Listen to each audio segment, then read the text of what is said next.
Mark chapter 7. Then came together unto him the Pharisees and certain of the scribes, which came from Jerusalem. And when they saw some of his disciples eat bread with defiled, that is to say, with unwashen hands, they found fault. For the Pharisees and all the Jews, except they wash their hands oft, eat not, holding the tradition of the elders. And when they come from the market, except they wash, they eat not. And many other things there be, which they have received to hold, as the washing of cups, and pots, brazen vessels, and of tables. Then the Pharisees and scribes asked him, Why walk not thy disciples according to the tradition of the elders, but eat bread with unwashen hands? He answered and said unto them, Well hath Esaias prophesied of you hypocrites, as it is written, This people honoureth me with their lips, but their heart is far from me. Howbeit in vain do they worship me, teaching for doctrines the commandments of men. For laying aside the commandment of God, ye hold the tradition of men, as the washing of pots and cups, and many other such like things ye do. And he said unto them, Full well ye reject the commandment of God, that ye may keep your own tradition. For Moses said, Honour thy father and thy mother, and whoso curseth father or mother, let him die the death. But ye say, If a man shall say to his father or mother, It is Corban, that is to say, a gift, by whatsoever thou mightest be profited by me, he shall be free. And ye suffer him no more to do aught for his father or his mother, making the word of God of none effect through your tradition, which ye have delivered, and many such like things do ye. And when he had called all the people unto him, he said unto them, Hearken unto me every one of you, and understand. There is nothing from without a man that entereth into him that can defile him, but the things which come out of him, those are they that defile the man. If any man have ears to hear, let him hear. And when he was entered into the house from the people, his disciples asked him concerning the parable.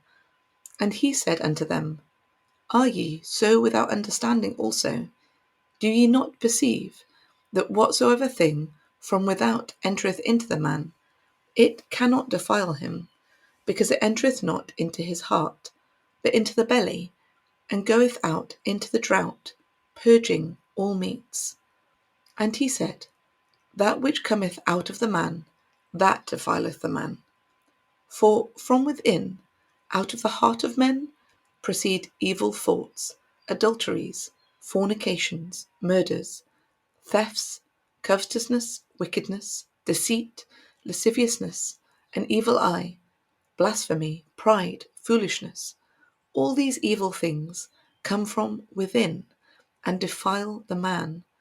And from thence he arose and went into the borders of Tyre and Sidon, and entered into a house, and would have no man know it, but he could not be hid. For a certain woman, whose young daughter had an unclean spirit, heard of him, and came and fell at his feet. The woman was a Greek, a Syrophoenician by nation, and she besought him that he would cast forth the devil out of her daughter. But Jesus said unto her, Let the children first be filled, for it is not meet to take the children's bread, and cast it unto the dogs. And she answered and said unto him, Yes, Lord. Yet the dogs under the table eat of the children's crumbs.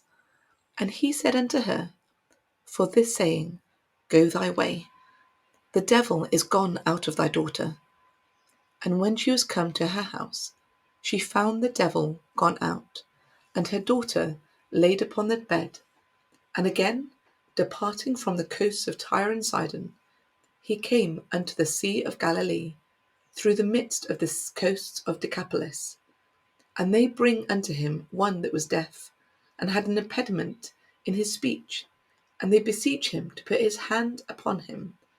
And he took him aside from the multitude, and put his fingers into his ears, and he spit, and touched his tongue. And looking up to heaven, he sighed, and said unto him, Ephphatha, that is, be opened. And straightway his ears were opened, and the string of his tongue was loosed, and he spake plain. And he charged them that they should tell no man. But the more he charged them, the great deal they published it, and were beyond measure astonished, saying, He hath done all things well.